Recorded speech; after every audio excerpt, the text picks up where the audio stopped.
At 12, I had an unforgettable experience. Until then, I lacked the courage and strength to tell anyone. A recent event compels me to share this testimony with you.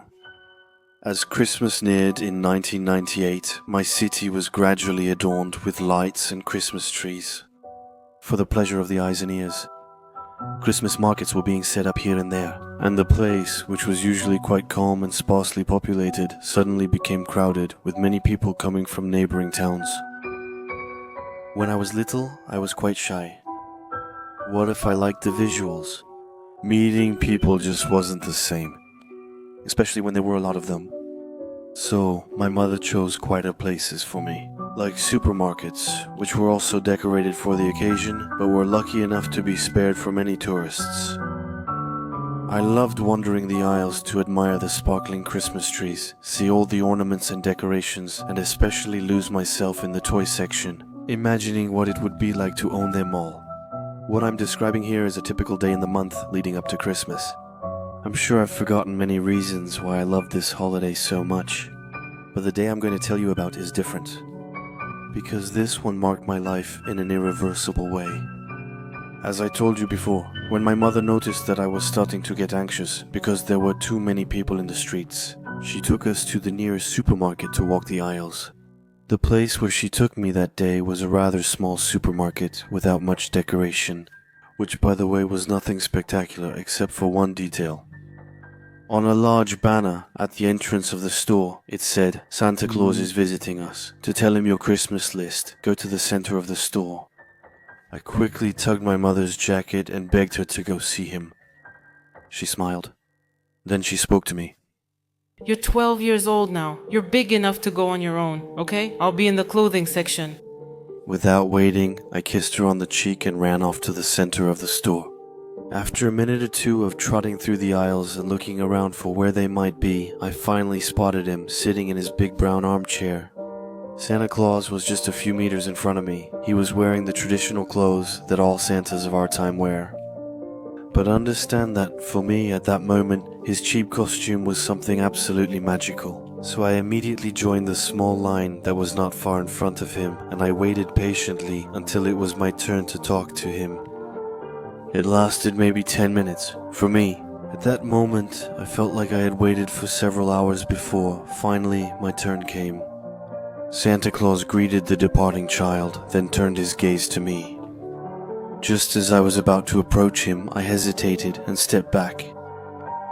His blue eyes seemed cold, distant, even though everything was there to amaze me, to make me smile. Nevertheless, I felt something I never should have felt, a sense of insecurity. He smiled and gestured for me to sit beside him. After a brief moment of hesitation, I finally decided to join him. "Hello, little guy. What's your name?" I took several seconds to answer him. I just wanted to get out of there as quickly as possible, to find my mother and never come back to that store again. I didn't understand what was happening, but I had this strange feeling that something was really wrong. His hand was on my shoulder, and I felt like at any moment he was going to stop me from running away. For some reason I couldn't explain. But instead of that, I answered him. "My name is Francis Hallberg. I'm 12 years old." At that very moment, I'm sure I felt his hand grip my shoulder more firmly. "Oh, that's a very nice name. Do you have any brothers or sisters, Francis?" His voice was soothing, which really helped me relax. Though I was still a bit tense, it was nothing compared to how I felt moments before. "Yes, I have a little brother and an older sister, but my older sister is too grown up now. She has left home. My little brother's at home with Dad. He's too young to come here." People often say that children talk too much about their lives once they feel comfortable enough. At that moment, I finally felt calm again. After all, it was just Santa Claus, well, one among many others who come every year to lots of supermarkets. Why did I feel so awful? "You know, as Santa Claus, I know a lot of things about children." "Oh, really?"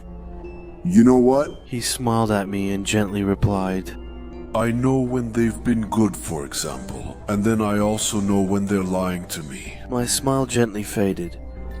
I then frowned and asked him, But I didn't lie, I really do have a little brother, and no.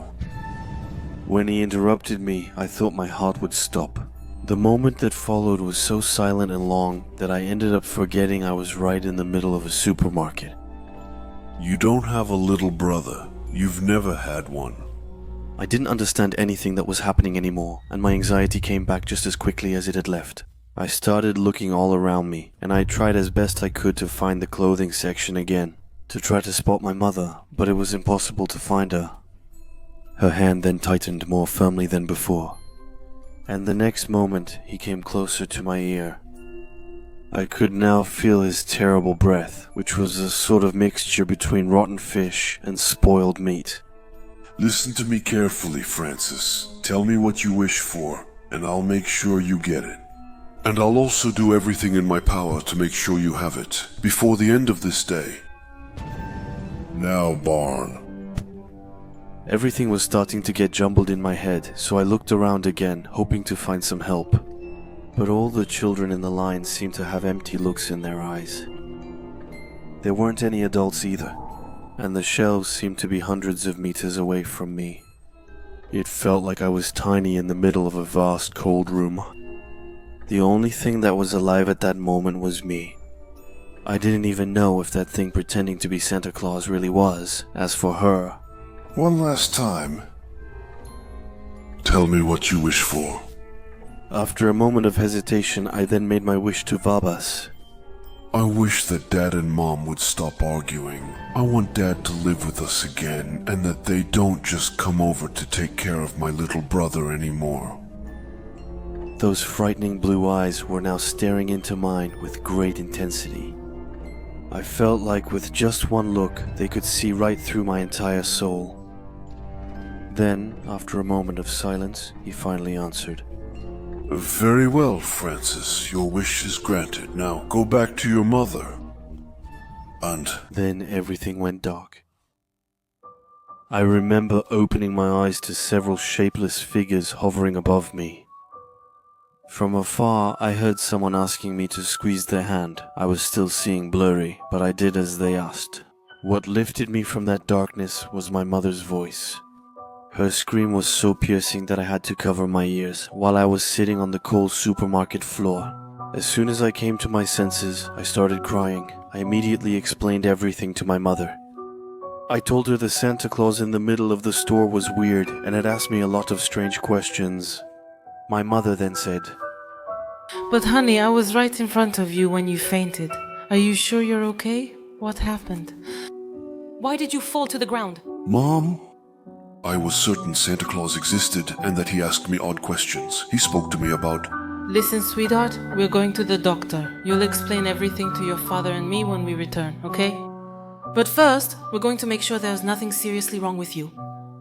I was so confused I had nothing to say, and followed them to the store exit. That was followed by a forced visit to the doctor, even though I had tried to explain to my mother that everything was fine. The result of the checkup, I had nothing, absolutely nothing. He said I was in perfect health. He just prescribed me some magnesium to make up for a possible deficiency and let me go home. Walking through the front door, I first saw my father, I hugged him and explained everything that happened. He patted me on the head and said I had quite an imagination. Then he gently approached my mother to kiss her. At the time, I didn't realize. They had done that gesture so often before that it felt normal to me. But after a few moments, I understood and I almost fainted for the second time. My dream had come true. My parents had gotten back together. The evening began so well I couldn't sit still. I decided to stop discussing that event then. For me, wishes that come true should be kept quiet. Instead of that, I enjoyed my father's presence and the love he once again had for my mother. I was the happiest child in the world. But after a moment, I turned to them and asked, Where's Daniel? My mother looked at me doubtfully and asked me. What? Who is it, Daniel? My heart began to race. As I was realizing it, I ran up the stairs as fast as I could, barely avoiding a fatal fall. And when I got to my little brother's bedroom door, I opened it with a crash. Behind it, there was nothing except a broom lying in the corner of the room. And instead of his bed, there was a desk and some things placed on top of it. I immediately understood what had happened. When I made that wish against my parents' happiness, I erased the very existence of my little brother. If I'm telling you about it today, it's because I found that store again, and it had exactly the same banner that I saw years ago, which means that the supermarket Santa Claus is still at work, and likely seeking new victims. So, if you want to make sure that none of your children becomes his next victim, above all, don't do what I did. Never play his game, and most importantly, never make your wish. 'Cause you never know what he will take in exchange.